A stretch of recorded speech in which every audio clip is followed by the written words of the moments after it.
Hello students, आज का topic है concept of evolution, the theory of organic evolutions.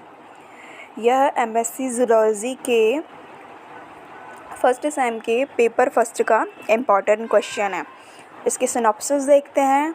First है इंट्रोडक्शन, सेकंड है डेफिनीशन, थर्ड है ऑर्गेनिक ऑफ लाइफ, फोर्थ है concept of organic evolution, fifth है old theory of evolution, sixth है defect of old theory, seventh है modern synthesis theory, eighth है signification, ninth है conclusion, tenth है reference book. तो introduction देखते हैं।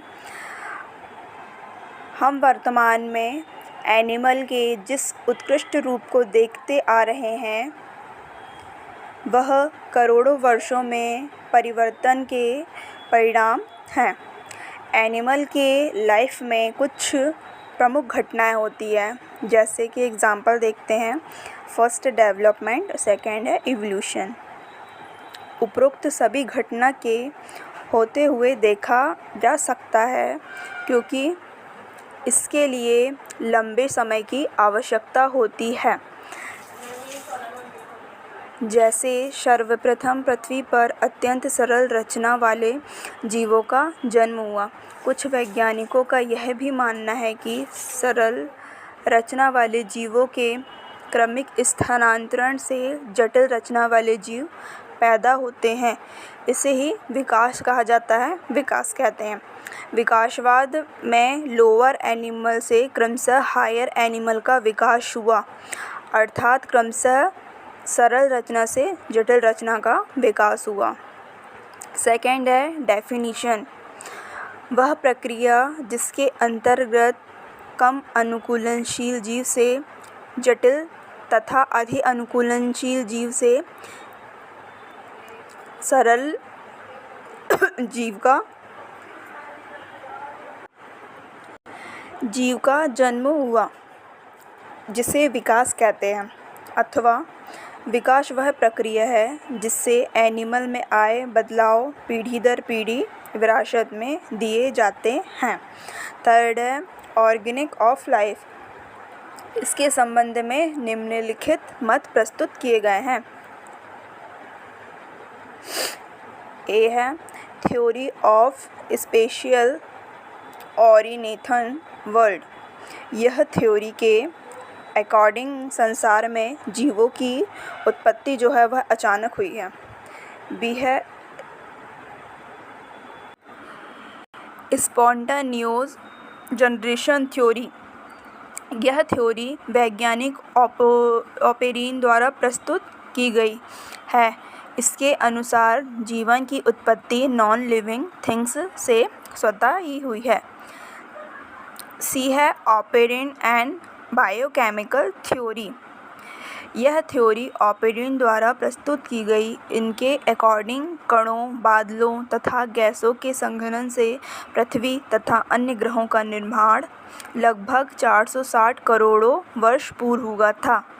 प्रारंभ में यह पृथ्वी बहुत गर्म थी। इसकी सतह का तापमान 5000 से 6000 अंश सेल्सियस तक था। डी है सर आर्थुर थ्योरी।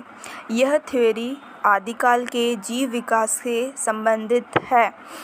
इस थ्योरी के अकॉर्डिंग निश्चित रूप से प्राणी जगत के जंतुओं में वे लक्षण विद्यमान हैं जिनको पढ़कर यह पता लगाया जा सकता है कि इनका विकास आदि जीवों से हुआ है। यूग्लिना एक ऐसा जंतु है। जूलॉजिस्ट ने इसे फाइलम प्रोटोजोआ में रखा तथा क्लास फेलिजेटा में रखा गया, लेकिन बॉटनिस्ट इसे इलॉजी में रखते हैं। इस प्रकार इस जीव से वे शाखाएं निकली जिससे एनिमल और प्लांट में अलग अलग विकास हुआ है। फोर्थ है कॉन्सेप्ट ऑफ ऑर्गेनिक इवोल्यूशन। विकासवाद की संकल्पना अरस्तू के समय से शुरू हुई। उन्होंने बताया कि सरल जीवों से जटिल जीवों का विकास हुआ है। इस संरचना में 9वीं सदी के लेमार्क, डार्विन तथा ह्यूगो डे ब्रिज कुछ ठोस तथ्यों के आधार पर विकास की परिभाषा दी, किंतु इनमें कुछ दोष भी था। अतः इसे दूर करने के लिए वैज्ञानिकों के ग्रुप ने, जिसमें फिशर, हेक्सले, मेयर तथा स्टेविंग शामिल थे, उन्होंने विकास की नई थ्योरी दी जिसे मॉडर्न सिंथेसिस थ्योरी कहा गया। फिफ्थ है ओल्ड थ्योरी ऑफ इवोल्यूशन। अरस्तु के समय से विकासवाद अर्थात सरल जीव से जटिल जीव का विकास हुआ है। इस संबंध में कई वैज्ञानिकों ने ठोस तथ्यों के आधार पर विकास के अनेक मत प्रस्तुत किए। इसका 19वीं सदी में भी बहुत महत्व था, लेकिन जैसे नए तथ्यों, प्रमाणों के साथ नए सिद्धांत प्रस्तुत किए गए, वैसे ही स्वतः पुराने मत भी बिना प्रमाणों के अनुपयोगी हो गए। जैसे अफ्रीकी जिराफ के टांगों के प्रमाण, सांप के पैरों के ना होने का प्रमाण, लोहार की हाथ की मसल्स के मजबूत होने के प्रमाण एटसेट्रा। ह्यूगो डे ब्रिज थ्योरी। इन्होंने विकासवाद को समझने के लिए म्यूटेशन के बाद की थ्योरी 1901 में दी, जिसमें बताया कि कुछ परिवर्तन अचानक हो जाते हैं और वंशागत होकर विकास के रूप में प्रकट होते हैं। अतः एक ही जीव से अनेक गुणों वाले जीव पैदा होते हैं जो विकास का प्रमाण देते हैं। लेमार्क तथा डार्विन ने सजातीय सदस्यों के वेरिएशन और म्यूटेशन को विकास का मटेरियल कहा है। बीजमैन थ्योरी ने रिप्रोडक्शन में भाग लेने वाले जनन कोशिका तथा दैहिक कोशिका की स्पष्ट रूप से पहचान की, जिससे अधिकांश सोमैटिक शेल टिश्यू को बनाते हैं और रिप्रोडक्शन से संबंधित नहीं होते हैं। उन्होंने बताया कि सोमैटिक सेल के ऊपर जीवन से उपार्जित परिवर्तन होते हैं, प्रायः जर्म सेल पर प्रभाव नहीं डालते, इसलिए वे आगामी पीढ़ियों में नहीं पहुंचते हैं। सिक्स्थ है डिफेक्ट ऑफ ओल्ड थ्योरी। प्रायः कुछ थ्योरी में कुछ न कुछ कमियां थीं जो निम्नलिखित हैं। ए है theory of use and disuse organs. इसके अकॉर्डिंग जिस अंग का यूज अधिक होता है वह अधिक विकसित होता है तथा जिसका उपयोग कम होता है वह अंग कम विकसित होता है, या यूँ कहें कि कई वर्षों तक उपयोग न किए जाने पर जो अंग होते हैं वह विलुप्त होने लगते हैं। वेरिएशन के बारे में डार्विन ने कोई भी स्पेशल कारण नहीं दिया, जबकि अनेक थ्योरी में न्यू स्पीसीज को आधार माना जाता है। सेवंथ है मॉडर्न सिंथेसिस थ्योरी। इस परिकल्पना का इतिहास 1980 से प्रारंभ होता है। इसके जन्मदाता फिशर, मेयर, स्टेलियस थे, लेकिन इसे नव डार्विनवाद के रूप में भी जाना जाता है। विकास के आधार सिद्धांत की आधुनिक संश्लेषण की परिकल्पना है कि जीन स्तर पर छोटे परिवर्तन या उत्परिवर्तन क्रमिक संचय के कारण जैव विकास की अधिक संभावना है। इसे दूसरे शब्दों में कहें तो माइक्रो इवोल्यूशन मिक्रो मोस्ट की ओर जाता है।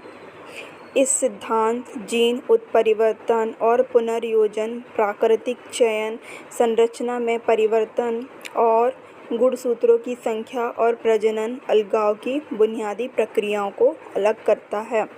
8 है सिग्निफिकेशन महत्व। प्राणियों में हुए विकास के अध्ययन के आधार पर ही जैव विकास को समझना व नए जीव जातियों का वर्गीकरण करना आसान हुआ है।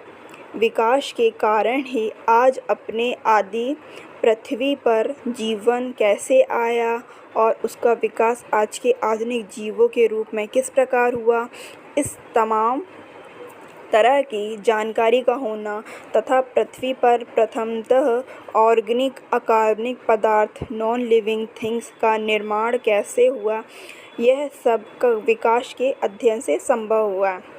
9th है कंक्लूजन।